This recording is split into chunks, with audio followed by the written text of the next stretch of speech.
नमस्कार, डेली 24 भारत देख रहे हैं आप। मैं हूं आपके साथ साहिल धुलिया।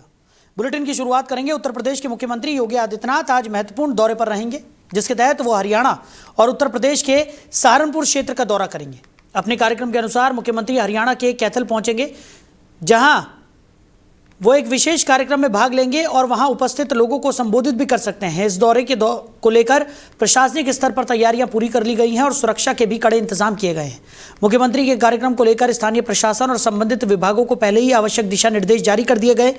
इसके अलावा उनके सहारनपुर दौरे को लेकर भी तैयारियां की जा रही हैं, जहां विभिन्न कार्यक्रमों में उनकी मौजूदगी संभावित है। तो मुख्यमंत्री के इस दौरे को लेकर राजनीतिक और प्रशासनिक गतिविधियां तेज हो गई हैं और कार्यक्रम को सफल बनाने के लिए अधिकारियों की तरफ से लगातार व्यवस्थाओं की समीक्षा की जा रही है।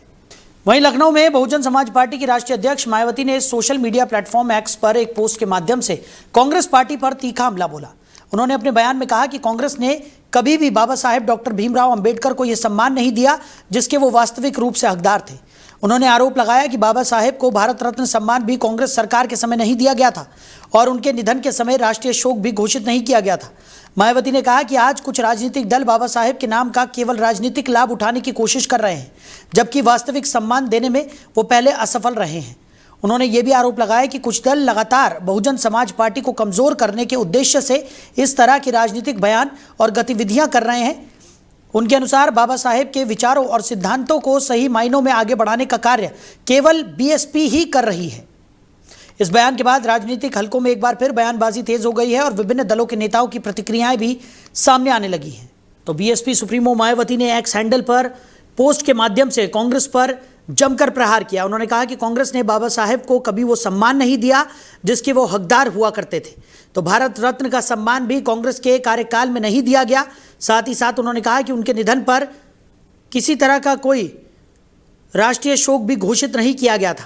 उन्होंने कहा कि अब कुछ राजनीतिक दल बाबा साहेब के नाम का इस्तेमाल सिर्फ अपना राजनीतिक फायदा उठाने के लिए कर रहे हैं, लेकिन ये ठीक बात नहीं है। तो एक्स हैंडल पर पोस्ट के माध्यम से कांग्रेस पर निशाना साधती हुई मायावती नजर आई। वहीं लखनऊ में ग्रीन कॉरिडोर मार्ग के उद्घाटन कार्यक्रम को देखते हुए शहर की यातायात व्यवस्था में अस्थायी बदलाव किए जाएंगे। कार्यक्रम के दौरान संभावित भीड़ और वीआईपी मूवमेंट को ध्यान में रखते हुए कई प्रमुख मार्गों पर ट्रैफिक डायवर्जन लागू होगा, ताकि यातायात सुचारू रूप से संचालित हो सके और किसी प्रकार की अव्यवस्था न उत्पन्न हो। ट्रैफिक पुलिस की ओर से इसके लिए विस्तृत योजना तैयार की गई है और संबंधित क्षेत्रों में अतिरिक्त पुलिस कर्मियों की तैनाती भी की जाएगी। वाहनों को निर्धारित वैकल्पिक मार्गों से होकर गुजरने के निर्देश दिए जाएंगे, जिससे मुख्य मार्गों पर दबाव कम किया जा सके। अधिकारियों ने आम नागरिकों से अपील की है कि वो जारी किए गए ट्रैफिक डायवर्जन प्लान का पालन करें और यात्रा के दौरान वैकल्पिक मार्गों का उपयोग करें, ताकि कार्यक्रम के समय शहर की यातायात व्यवस्था व्यवस्थित बनी रहे और लोगों को अनावश्यक परेशानियों का सामना न करना पड़े। साथ ही वाहन चालकों से सावधानी बरतने और पुलिस की तरफ से दिए जा रहे निर्देशों का पालन करने की भी अपील की गई है। और कल से शहर की यातायात व्यवस्था में एक नया आयाम जुड़ने वाला है। कल ग्रीन कॉरिडोर रोड का उद्घाटन माननीय रक्षा मंत्री जी और मुख्यमंत्री जी के कर कमलों द्वारा होना है। इस अवसर पर कल परिवर्तन से जो आ रहा है ट्रैफिक, वो जो आगे हम नदवा बंधा की तरफ से यू टर्न लेते थे, यू टर्न न लेकर के वो सीधे आईटी की तरफ जाएगा। ऐसे ही समतामूलक से आने वाला जो ट्रैफिक है वो थोड़ी देर के लिए रुका रहेगा और बाकी जगह हमारी सारी ड्यूटियां लगी हुई हैं और जहां आवश्यकता अनुसार उसे परिवर्तित किया जा सकता है। तो ज़्यादा आवश्यकता पड़ने पे ही आप इधर आवें, अन्यथा किसी अन्य मार्ग का इस्तेमाल करें। कल के बाद से एक बहुत अच्छी ट्रैफिक की व्यवस्था आपको इस मार्ग के कारण मिलने वाली है, जो लखनऊ के ट्रैफिक को बेहतर बनाने की दिशा में एक बहुत बड़ा कदम साबित हो। वहीं कानपुर में जेल के अंदर एक कैदी की संदिग्ध परिस्थितियों में मौत होने से हड़कंप मच गया। जानकारी के अनुसार जूही थाना पुलिस ने 10 तारीख को चोरी के एक मामले में आरोपी रंजीत को गिरफ्तार किया था। गिरफ्तारी के बाद नियमानुसार उसका मेडिकल परीक्षण कराया गया और उसके बाद उसे न्यायिक हिरासत में जेल भेज दिया गया। बताया जा रहा है कि जेल पहुंचने के अगले ही दिन कैदी की अचानक संदिग्ध परिस्थितियों में मौत हो गई। जैसे ही ये खबर मृतक के परिजनों तक पहुंची, उन्होंने नाराजगी जताते हुए जोरदार हंगामा शुरू कर दिया। परिजनों ने जूही थाना क्षेत्र स्थित मिलिट्री कैंप चौकी के बाहर पहुंचकर विरोध प्रदर्शन किया और घटना की निष्पक्ष जांच की मांग की। मौके पर स्थिति को देखते हुए पुलिस अधिकारी और सर्किल की फोर्स तुरंत पहुंच गई। पुलिस ने काफी प्रयास के बाद परिजनों को समझाया और उन्हें शांत कराया। फिलहाल पूरे मामले को लेकर जांच की प्रक्रिया शुरू कर दी गई है और कैदी की मौत के कारणों का पता लगाने की कोशिश की जा रही है। वो जो परसों वाले थे और आज 2 दिन पुलिस वाले बताए कि तुम्हारा लड़का जो तबीयत खराब है हौसला भर्ती है।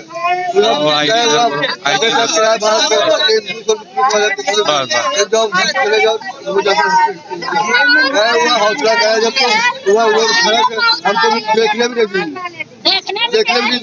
उसके बाद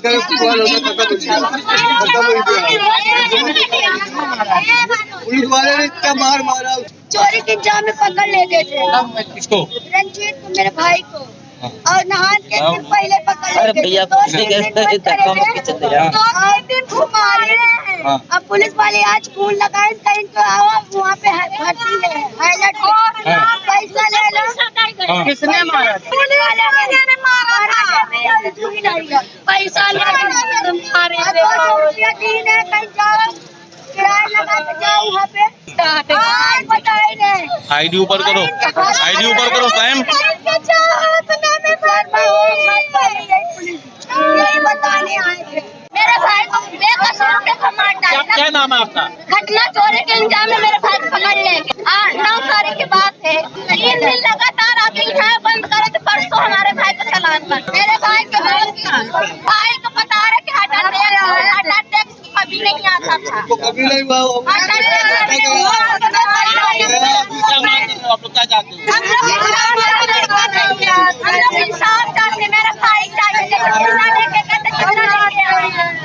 मामला इस यहाँ ट्रांसपोर्ट नगर में एक चोरी का मुकदमा लिखा गया था, जिसमें विवेचक द्वारा और थाना पुलिस द्वारा उसमें चोरी में कैमरा देखते देखते और पता लगाते लगाते यहाँ की टीम द्वारा कुछ चोरों को पकड़ा गया था, जिसमें 2 चोर पकड़े गए थे। एक चोर जो एक सहयोगी था जिसका नाम रंजीत था, उसके घर से पूरी बरामदगी हुई थी, चोरी हुई माल बरामद हुई थी और सबको 10 मार्च को सबको फिर जेल भेजा गया था। उसमें आज एक बंदी का जेल में मृत्यु हो गया, हॉस्पिटल लाया गया, वहाँ पर मृत हो गया। उसके संदर्भ में उसके परिवार वालों का कुछ आरोप था, वो यही वही चौकी के अंतर्गत सब लोग बैठे थे, उनसे बातचीत किया गया। उनकी कुछ मांगे थी, लिखित में मांगा गया है, उनके द्वारा यदि प्रार्थना पत्र दिया जाएगा उसके संदर्भ में अग्रिम कार्रवाई की जाएगी। वहीं अलीगढ़ के सराय हकीम इलाके में अचानक हुई फायरिंग की घटना से इलाके में दहशत का माहौल बन गया। सूत्रों के अनुसार कुछ लोगों ने इलाके में पहुंचकर जमकर गोलियां चलाई, जिससे आसपास के लोगों में अफरा तफरी मच गई। इस घटना में 2 लोगों को गोली लगने की सूचना सामने आई है, जिन्हें उपचार के लिए अस्पताल भेजा गया है। बताया जा रहा है कि गोली चलाने वाले लोग सासनी गेट थाना क्षेत्र के हिस्ट्री शीटर बताए जा रहे हैं और उनका आपराधिक इतिहास भी रहा है। घटना की जानकारी मिलते ही वरिष्ठ पुलिस अधिकारी मौके पर पहुंच गए और इलाके में भारी पुलिस बल तैनात कर दिया गया। पुलिस पूरे मामले की गंभीरता से जांच कर रही है और फायरिंग के पीछे के कारणों का पता लगाने की कोशिश की जा रही है।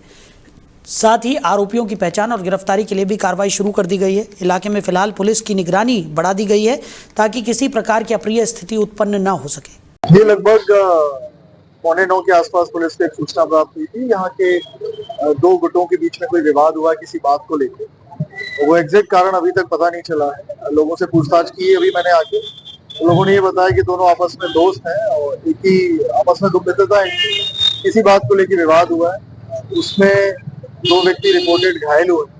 दोनों व्यक्तियों की स्थिति स्थिर है, उनका अस्पताल में इलाज चल रहा है। हमारे एसपी सिटी साहब हॉस्पिटल में ही, उनसे पूछताछ की जा रही है। तो उनसे जब पूछताछ की गई तो वो भी अभी तक कोई कोहेरेंट जवाब उन्होंने भी नहीं दिया है कि क्या कारण था जिसके कारण ये घटना हुई। तो अभी हम लोग जांच कर रहे हैं, इस रोड के जो फुटेज है वो हम लोग चेक करवा रहे हैं, तो पता चल जाएगा कि क्या कारण था और क्या सीक्वेंस ऑफ इवेंट है जिसके कारण ये घटना घटित हुई है। जो भी दोषी होंगे इनके खिलाफ कार्रवाई। ये लगभग 8:45 के आसपास पुलिस को एक सूचना प्राप्त हुई थी। यहाँ वहीं हरदोई जिले के अतरौली थाना क्षेत्र में एक बेहद दुखद हादसा सामने आया, जिसमें ट्रैक्टर की चपेट में आने से 5 वर्षीय मासूम बच्चे की दर्दनाक मौत हो गई।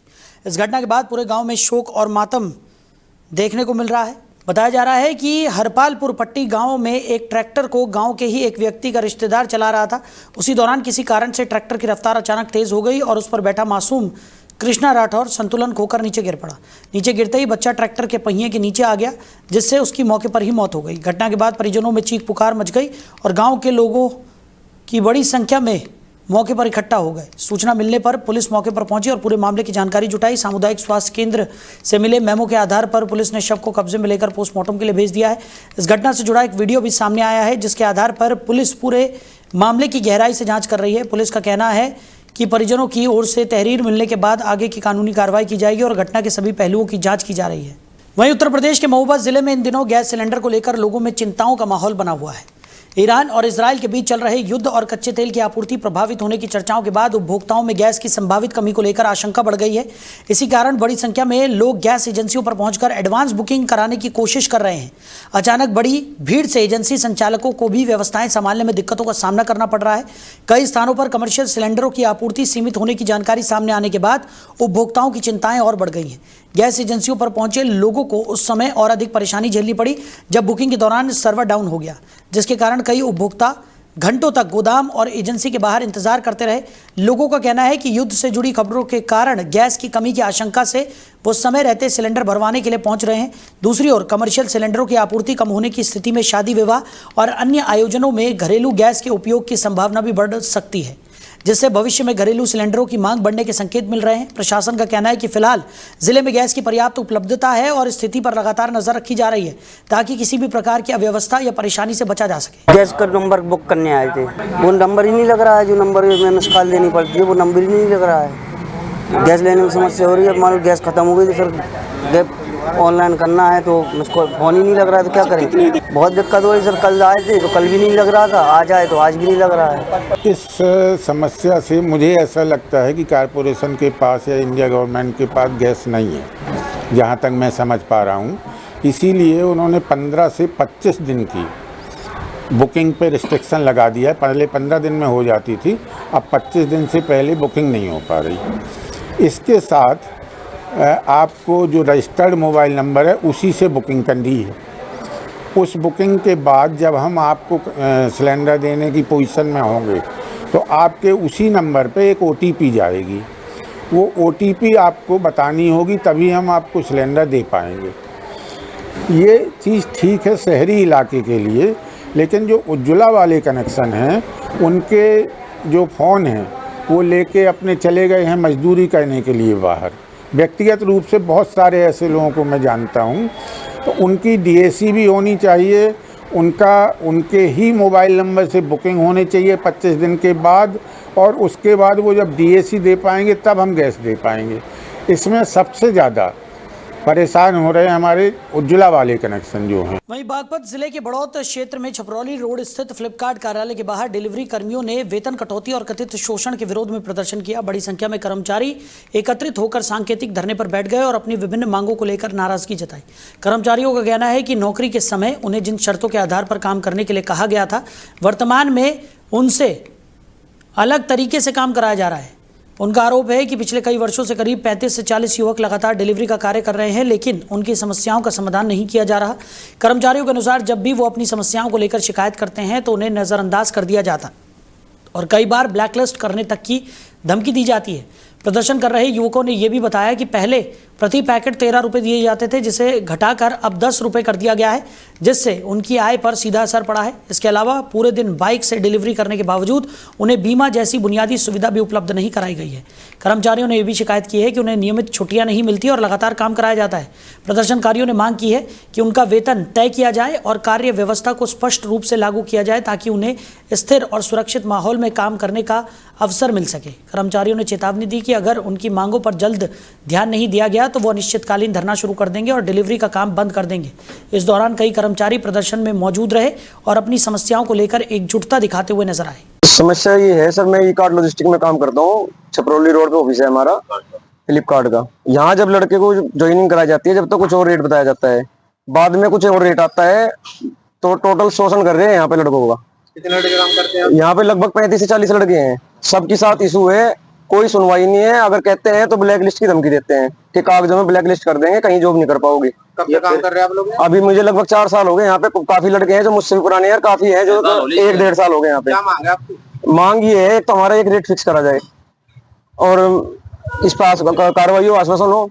और अगर आश्वासन नहीं होता तो क्या करेंगे? आश्वासन नहीं होता तो हमने आज अपना धरना चालू करा या निश्चित काल तक चालू रहेगा। ऐसे कोई काम नहीं होगा, ऑफिस बंद रहेगा।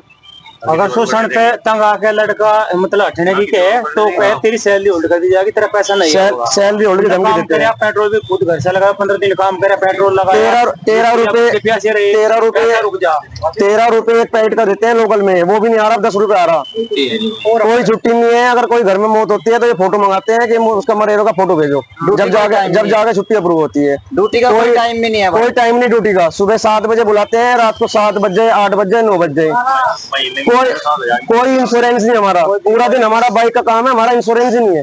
वहीं सहारनपुर में दिल्ली देहरादून नेशनल कॉरिडोर के एलिवेटेड हाईवे पर आपत्तिजनक और भड़काऊ नारे लिख जाने का मामला सामने आने के बाद पुलिस ने त्वरित कार्रवाई करते हुए 3 लोगों को गिरफ्तार किया है। पुलिस जांच में सामने आया कि हाईवे की दीवारों पर और अन्य स्थानों पर ऐसे शब्द लिखे गए थे जिनसे सामाजिक और सांप्रदायिक माहौल खराब होने की आशंका थी।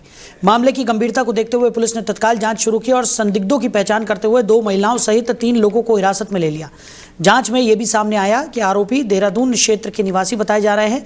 पुलिस का कहना है कि इस तरह की हरकतों के माध्यम से सार्वजनिक स्थानों पर आपत्तिजनक संदेश लिखकर समाज में तनाव पैदा करने की कोशिश की गई थी। घटना की जानकारी मिलने के बाद पुलिस ने संबंधित धाराओं में मुकदमा दर्ज कर लिया और तीनों आरोपियों को न्यायालय में पेश किया गया, जहां से उन्हें जेल भेज दिया गया। अधिकारियों का कहना है कि इस प्रकार की गतिविधियों पर सख्ती से नजर रखी जा रही है और किसी भी स्थिति में कानून व्यवस्था से खिलवाड़ करने वालों के खिलाफ कठोर कार्रवाई की जाएगी।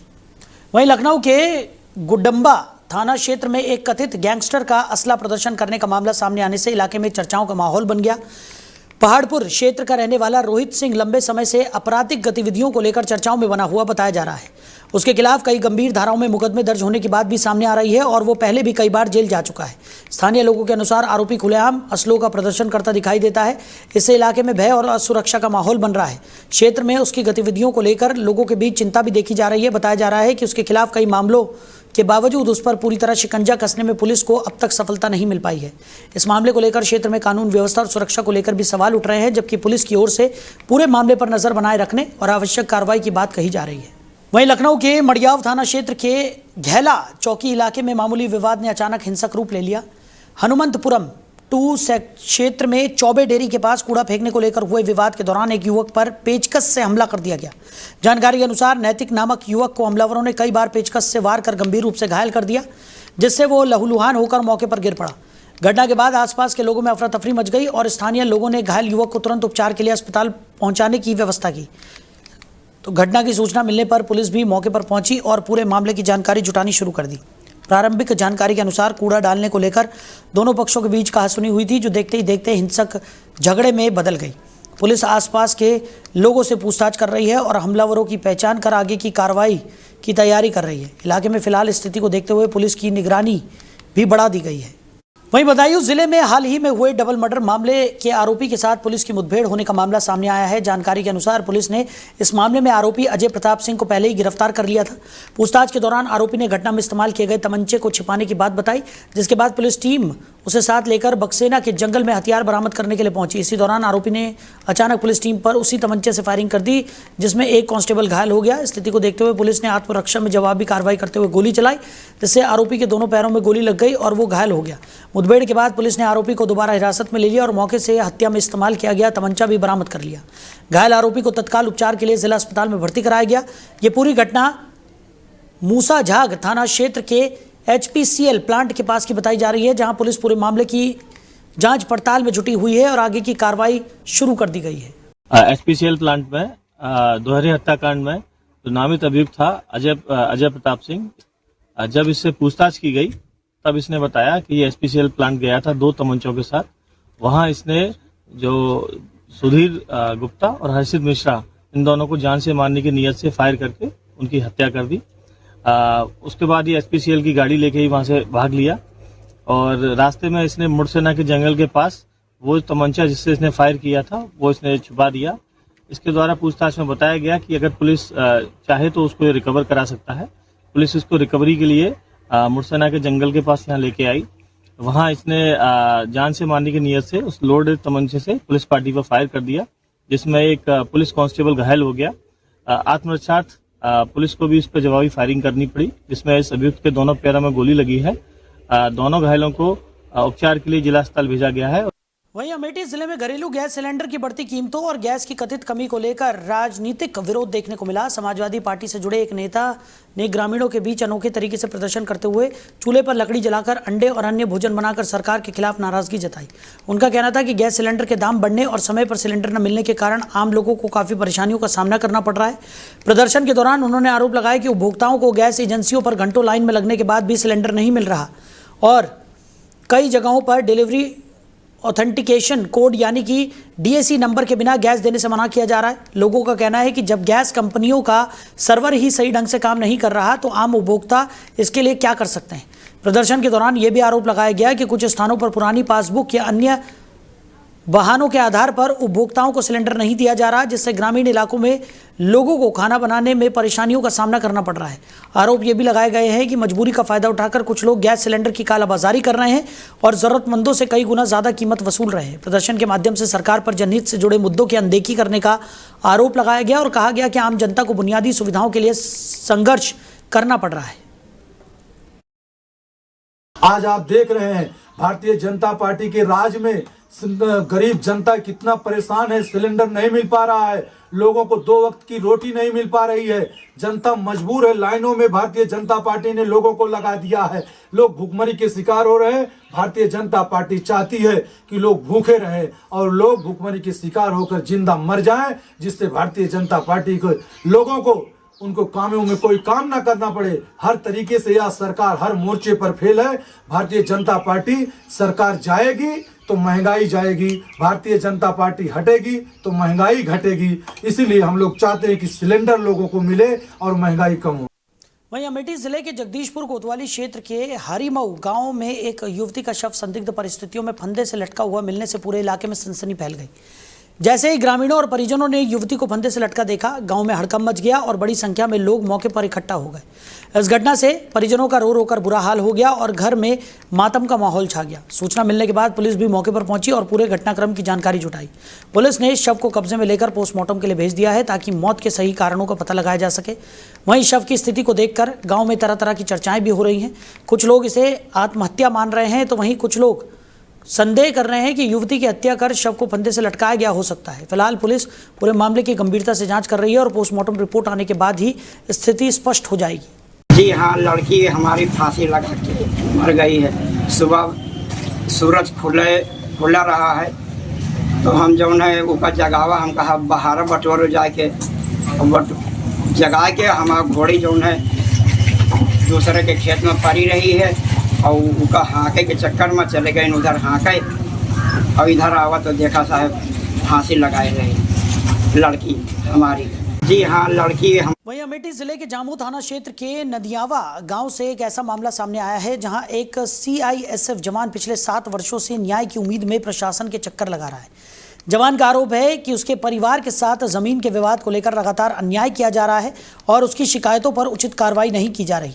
पीड़ित का कहना है कि गांव में पारिवारिक जमीन को लेकर विवाद चल रहा है, जिसमें उसके ही कुछ रिश्तेदारों पर जमीन हड़पने का आरोप लगाया गया है। आरोप यह भी है कि इस मामले में पुलिस ने निष्पक्ष कार्रवाई करने के बजाय जवान के पिता और अन्य परिजनों को थाने में रात भर बैठाकर रखा, जिससे परिवार को मानसिक रूप से काफी परेशानी झेलनी पड़ी। जवान का कहना है कि दूसरे पक्ष के खिलाफ कोई ठोस कार्रवाई नहीं की गई, जिसके कारण विवाद लगातार बना हुआ है। पीड़ित परिवार का कहना है कि वो पिछले कई वर्षों से पुलिस और प्रशासन से न्याय की गुहार लगा रहे हैं, लेकिन अब तक उन्हें संतोषजनक समाधान नहीं मिल सका है। इस पूरे मामले को लेकर परिवार प्रशासन से निष्पक्ष जांच और उचित कार्रवाई की मांग कर रहा है ताकि लंबे समय से चल रहे इस विवाद का समाधान हो सके। मैं CISF में एज ए कांस्टेबल कार्यरत हूँ। मेरा पोस्टिंग जो है BSP भिलाई में है। मेरा पारिवारिक विवाद, ज़मीनी विवाद चल रहा है मेरे पटीदार से। अतः मैं महोदय से विनम्र निवेदन करना चाहता हूँ कि अमेठी प्रशासन और मुख्यमंत्री से ही निवेदन करना चाहता हूँ कि मेरे को न्याय दिलाया जाए, जिसका एप्लीकेशन में पिछले 10 साल से परेशान हूँ। अभी तक मेरे को कोई भी यहाँ से निर्णय नहीं मिला, जिसका सारा कागजात मेरे पास। आज यहाँ पे इसलिए आए हैं कि कल शाम में मेरा सर शादी तय है, तो मैं कल बोरिंग समरसेबल के लिए करवा रहा था तो 112 नंबर बुलाया गया था। 112 नंबर वालों ने मेरे भाई को, मेरे पिताश्री को लाके यहाँ बंद कर दिया और उनका मोबाइल स्विच ऑफ कर दिया। मेरे को सूचना तक नहीं दी गई। उसके पश्चात एंटी पार्टी को 9 बजे ही छोड़ दिया गया महोदय से। अतः महोदय से विनम्र निवेदन है कि मेरे को निर्णय दिलाया जाए, न्याय दिलाया जाए। और वो हमारे जेठ के लड़के हैं और हमारी सास रोडवेज में थी, सरकारी सर्विस से पूरा घर द्वार खेती बाड़ी सब बनाई। उसके बाद में बोली, मैं कहा कि हिस्सा बांट दो, तो उनके जीते हिस्सा नहीं बांटे, हमको 2 कमरा दे दिए कि इसमें रहो, ला के घिरा के मार के उसमें कर दिए।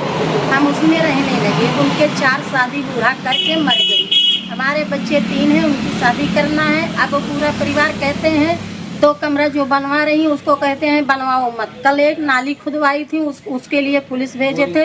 3 पुलिस आए, हमारे बड़े लड़के को भिड़ गए। मैंने छू लिया तो बोल रहे माता जी क्यों तुमने छू लिया। अब हमारा बड़ा छोटा लड़का इलाहाबाद में तैयारी कर रहा है, उसका पता नहीं कौन आधार पे हमारे आदमी को, हमारे लड़के को रात भर बंद कर दिए। फ़ोन जो है स्विच ऑफ कर दिए। क्या थाने कुलदार को मिश्रा जी को बताना नहीं चाहिए कि तुम्हारा पति, तुम्हारा आदमी बंद है, खाना लाओ, पानी लाओ। जेठ के लड़के हमारे पटीदार को कल शाम के छोड़ दिए।